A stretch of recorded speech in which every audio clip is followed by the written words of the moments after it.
Hey everybody, Rick Gualtieri here again. As we enter, I'm pretty sure week 97 of quarantine. If you're like me, you're probably starting to go a little bit stir crazy, but I'm trying to keep myself together by doing all sorts of things to keep the old mind fresh and body fresh too. Started working out again. Trying to keep writing, trying being the operative word. Disney Plus, Final Fantasy VII remake, all that stuff, and trying to have a little bit of fun with things. I know here in New Jersey, we've reached that point where it's kind of mandatory to go out wearing masks. So, obviously I have my face mask, but I'm kind of wearing it underneath my knit Cthulhu mask, so I could at least have a little fun and pretend I'm kind of doing the Mad Max thing. Anyway, that said, I'm here with another chapter reading. Wanted to do, speaking of post-apocalyptic. Well, okay, this story isn't post-apocalyptic, but it kind of sets the stage for it, if you will. This is Scary Dead Things, the Tome of Bill, Book 2. And I really like this story. For the longest time, it was kind of my favorite Tome of Bill story because Bill the Vampire is the origin story, and the story after the origin story, after you've gotten that all set, where you can kind of just build the world. I always love those, like Spider-Man 2, movies like that, where it's like, okay, we've established the hero. Now let's widen his world a little and mess with it. And the great thing with this was introducing new characters, expanding upon Bill's world, sending him new places, all sorts of things, including introducing, I think, one of my favorite, and I think a lot of people's favorite characters, Gan, short for Gan Setseg, who is Ogedai Khan's adopted daughter, and kind of batshit insane too. Well, at least according to Bill. I think in Gan's own mind, she's quite sane. So speaking of which, I figured a good chapter would be to actually actually be the one where I introduced her. So this is our very first look at Gan Setseg. But before we get there, we catch up with Bill after he's just had kind of the night of his life. He's been welcomed into the Khan's coven there, and sent a little gift to keep him company for the evening. And this is pretty much the best Bill gets during the Tome of Bill. Pretty much goes all downhill from there. So this is, I'd say, relatively early in the book, but still after maybe about a third of the way through, I'd say. Anyway, here we go. A test I didn't even study. It was official. The Khan was by far my favorite vampire in the world. Hot damn. Forget about threesomes. Skipping all the way to foursomes was definitely the way to go. Not only did you have enough to make yourself a sandwich, but you got an order of chips on the side as well. God, if I lived to be 10,000, this was still going to be one of those days I bragged about. Even better, when all the happiness was over, they got me bathed, cleaned up, and dressed for my grand appearance with the Khan. Note to self, next time Sally tried to stuff me into a box headed for some godforsaken corner of the earth, go willingly. As promised, shortly after sunset, James appeared at the entrance of my tent. I excused myself from my personal harem. Wonder if I should have gotten their names first. Oh well. And I went out to meet him. I trust your day was sunny, he said with a bemused grin. Dude, these people know how to party, I replied, barely able to contain my giddiness. I am definitely giving this resort 5 stars on Expedia. Excellent to hear. Now, if we could I don't know about you, I continued, still rambling, but I had all kinds of freaky sex going on today. James put up a hand. Far too much information. Thank you very much. Now, if you're done gushing, you have a very important person waiting for you. Lead the way, my friend. I put a little swagger into my step. Oh, and next time you need me to join you anywhere, just say the word. I'll keep that in mind, he answered dryly. Before I could say anything else, he set off at a brisk pace across the compound. So, what's the plan? I asked as we walked. Very simple. We meet with the Khan, enjoy whatever festivities he has planned, and then ship you back out of here. Ship me out? James nodded. Yes, as I told you, it's dangerous here right now. Free will or not, you're too inexperienced to play in this league yet. Right before sunrise, another truck is coming here to take you back to where you belong. Don't worry, though. I asked my men to throw a few rugs into the crate so you're a little more comfortable on the return trip. Any chance of packing one of those girls in with me? Alas, you'll have to live with your memories. Oh well. Fortunately, I had a good memory, not to mention a very good imagination. We crossed the settlement in a matter of minutes and arrived at our destination to find Nergay and James's two other companions waiting for us. They were all mounted on horseback with two additional steeds standing by. James quickly jumped up and got onto the saddle of one of them. I thought we were running there, I said. Normally, yes. However, in times like this, there are certain traditions to respect. The Mongols are expert horsemen. Yeah, but I'm not. I haven't even been on a pony ride since I was 3. I'll show you what you need to do. Just follow my lead, he said patiently. What followed was more or less the comedy of errors you might expect. I managed to get into the saddle on my first try. Being a vampire definitely had its perks from the physical side of things. However, the 3-mile trek to the Khan's settlement took several times longer than it probably should have. Bang and Changong thought the entire thing was hilarious. James and Nergay, on the other hand, traded glances that ranged from embarrassment to outright disgust. Finally, lest we spend all night wandering aimlessly due to my inability to control a stupid nag, Nergay grabbed the reins from me and led my horse along. Sure, it was a little mortifying, but then again, I'd like to see him try and figure out the New York City subway system on his first try. That'd show him. I had mentioned a while back that I had felt like I had stepped into an Indiana Jones movie. Now it felt like I was on Tatooine. The Khan setup looked like something you'd expect to find Jabba the Hutt living in. The settlement was similar, if considerably larger than the one I had just come from, with one exception.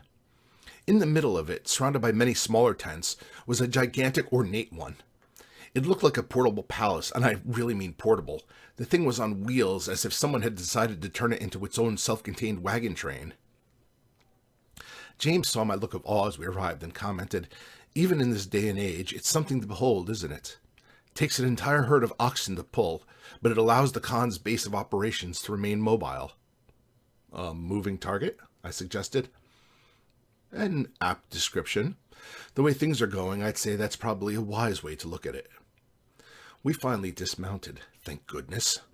Hopefully my vampiric healing would quickly take care of all the sores on my ass from the ride over. Nergay and his loquacious friends went ahead of us into the main tent. James held me back to help him tie up the horses, a task that I was absolutely useless at, by the way. "They'll go in and take their seats of honor," James explained, motioning in the direction his 3 companions had gone. "You'll stay with me.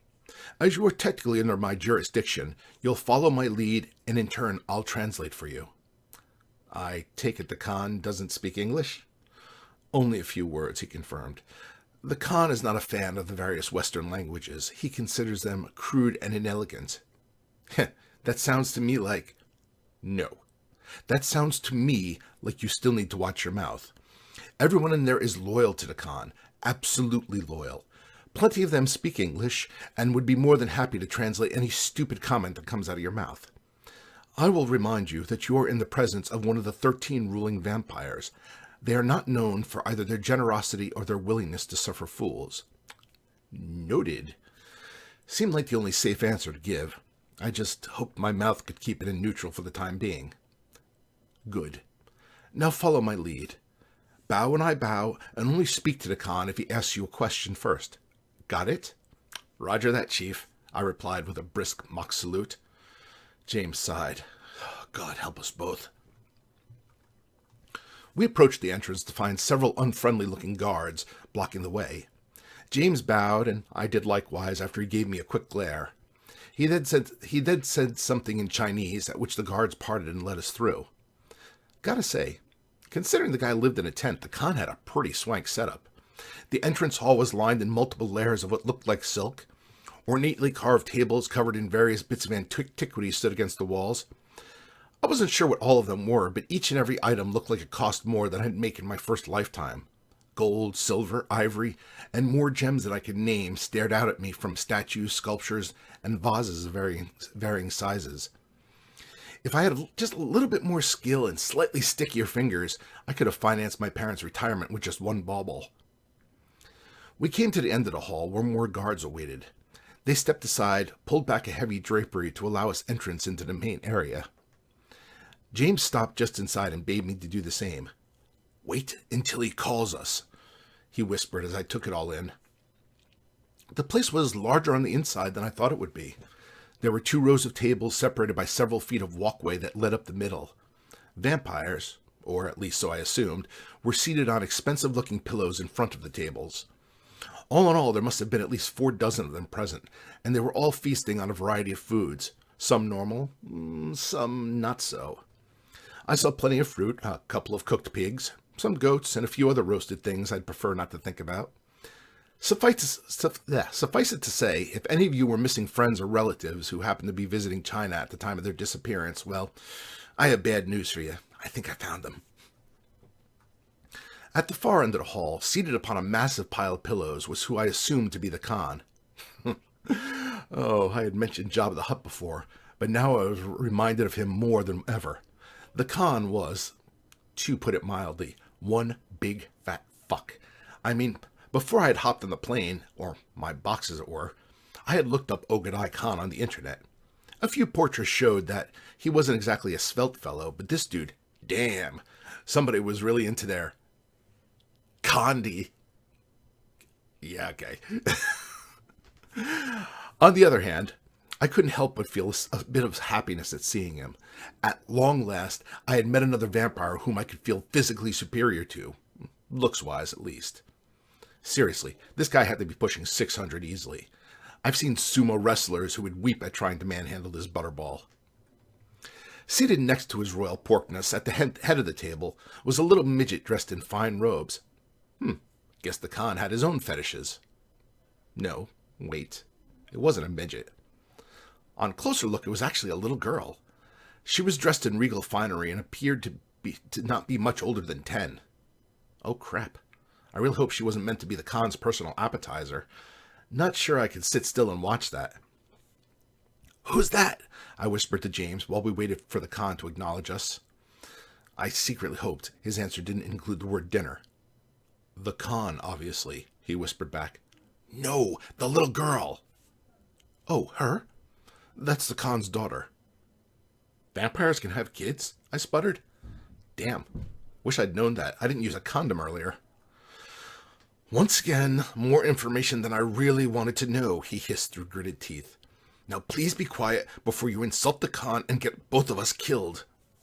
Oh yeah, almost forgot about that part. From what I've been told, the Draculas were not a group to fuck around with. You stepped even an inch out of line with them and you were dust. Forget about surviving the night. Inwardly, I wondered if I was going to survive the next 5 minutes. Pissing people off was a specialty of mine, and something I tended to do whether or not I was even trying. Oh well, if things went bad, I had several dozen one-liners I could spout off to Moby Dickhead up front there. If I had to go, might as well go out with style. After a few minutes of pointedly ignoring us, probably some stupid ceremonial thing to remind us who was higher on the food chain, Nergay stepped forward and addressed the Khan in his native language. Or so I assumed. It's not like I could tell one dialect from the other. When he was done, he gestured toward us. "This is it," whispered James. I glanced out over the corner of my eye and noticed a thin sheen of sweat on his forehead. Guess my reputation for being a wise-ass preceded me. The Khan dismissed Nergay and said something in our general direction. The crowd fell silent and all eyes turned toward us. Ignoring the voice in my head that was telling me now was the perfect time to start screaming, "Yeah, it's me, the fucking free will, bitches," I instead waited for James's lead. A moment later, he began walking up the main aisle toward the Khan, and I attempted to match his step and followed. When we got about 2/3 of the way there, he stopped and bowed deeply. He then stepped aside, and I did the same. Nobody could say I at least didn't try to start the evening off on the right note. Once I was done, the Khan nodded his head ever so slightly. That was a good sign, I think. Probably should have boned up on my ancient Mongolian vampire customs before I shipped out. The Khan then said something to James, which he in turn translated. The Khan, esteemed member of the First Coven and Shadow Lord of Asia, oh brother, welcomes you as his honored guest. He then paused while giving me a look that said I was expected to answer. The honor is all mine, Great Khan, was my reply. Oh yeah, and Captain Kirk totally owned your ass. Okay, I didn't say that last part out loud. I'm not that suicidal.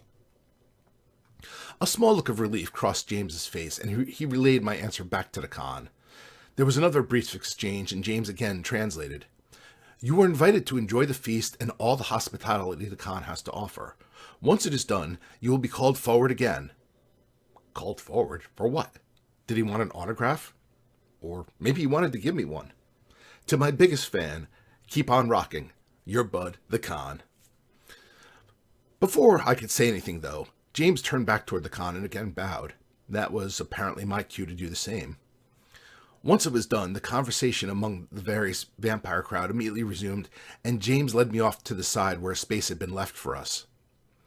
We sat down, and almost immediately a servant placed a large cup of wine in my hand. Why couldn't I get service like this back in the city? Why are they calling me back up later? I asked James. Don't worry about it. Probably nothing, he said dismissively as he started to eat. Oh well, when in Rome. I took a sip of my drink. Whoa, good shit. Something familiar tasting about it, though. What is this stuff? Fermented blood, of course. Oh, of course. The feast was pretty damn nice. I helped myself to plenty of the blood wine, as well as my fair share of goat and pork. I declined, however, from partaking in the roasted humans. I might be a vampire, but there were limits as to how creepy I was willing to get. That shit definitely crossed the line. Still, aside from that one little detail, it was all pretty good. During the course of the meal, a few other vampires introduced themselves through James. I didn't really get a lot of the names, though. For starters, I'm not really good with that kind of thing. Even worse when I'm being told third person. Secondly, the fermented blood had given me a pretty nice buzz. After a while, the faces sort of became one blur after the other. That was, until a small voice said from behind me, So, this is the free will? I thought he would be taller. I turned to find the small girl from before, the Khan's daughter, staring back at me. When she grew up, she was going to be a real looker. For now, though, she was cute as a button, with silky black hair and inquisitive green eyes. Ah, what an honor, James said, turning around to face her. He stood up and bade me do the same. I would like to introduce Her Highness, Gansetseg. The girl inclined her head to James and then asked, So, you are the one the Wanderer calls Dr. Death? It's more of a nickname than anything else. My name's Bill. Bill, she said as if tasting the word in her mouth. A simple but strong name. Although perhaps Dr. Death is a more fitting title for one such as you. You speak really good English, I pointed out. Thank you. My father, though having no love of the Western world himself, has insisted that my education be thorough. A mind is a terrible thing to waste, I said glibly, noticing out of the corner of my eye the slight eye roll James made. Oh crap, I was doing it again. Best to wrap this up quickly before any further stupidity escaped my lips. Well, it was nice to meet you, Gan. Gan? She asked, a confused look on her face. I do not understand. Is this meant as some sort of insult? Uh-oh. No, I quickly answered. It's just, a nickname. I mean, where I come from, we usually shorten each other's names to something simple. It's a compliment, a form of friendship, I sputtered, hoping I hadn't just dug my own grave with my stupid mouth. She thought about this for a moment and then gave what appeared to be a genuine smile. A curious custom. We would never do that here. But yes, I think I like it. It is nice to meet you, too. She flashed me a big grin and walked back toward her father. Cute kid, I remarked to James. Yes, well, that kid is 300 years old. You're lucky. That could have gone badly. Gansetseg is known to be temperamental. Instead, though, I think you actually made an impression upon her. 300 years, I gasped, spewing some blood wine. Has she always looked? Yes, James answered evenly. That's the way it works with our kind. You had asked before if we can have children. The answer is both yes and no. Despite his immortality, the Khan has always kept his mortal family close. Gansetseg is actually something like his great-great-granddaughter. She was a favorite of his. When she was bitten by a poisonous snake shortly after her 12th birthday, the Khan couldn't bear to see her die. He turned her and then adopted her. She's been with him ever since. And she'll look like that forever? I asked, already knowing the answer. Yes, she is an ancient and wise woman trapped in the body of a child. Whoa, I said. Yes, whoa is a particularly apt answer for that. We finished the feast. There were a lot of happy, content, and partially drunk vampires seated in the dining hall. A few more glasses of the blood, and I was going to start putting my arms around random vamps, doing the whole, I love you, man, thing. I reflected back and realized that this had ended up becoming one hell of a fine day. Who'd have thought it? A few days ago, I was feeling at my lowest. Now I was the honored guest of a living piece of history. Oh, and did I mention the boatloads of sex I had earlier? Because if I didn't, I'd be happy to go into detail. Yeah, it was a pretty damn good day. All right, I think that's good for scary dead things. That chapter actually goes on for a bit longer, but I think that's a good place to cut off with. Let Bill end on a happy note. And the chapters in that book also tend to be kind of long. So that was a reading from Scary Dead Things, the Tome of Bill Part 2. It is available for Kindle, is also available for free if you have Kindle Unlimited, or if you prefer audio and a more competent reading than I can do, Christopher John Featheroff. He recorded it and is available on Audible, iTunes, and pretty much just anywhere else you might buy audiobooks, although I think those are the main places people buy them. So anyway, my name is Rick Gualtieri, and this has been a reading from Scary Dead Things, the Tome of Bill Part 2. Hope you enjoyed it, and I will definitely be back for more.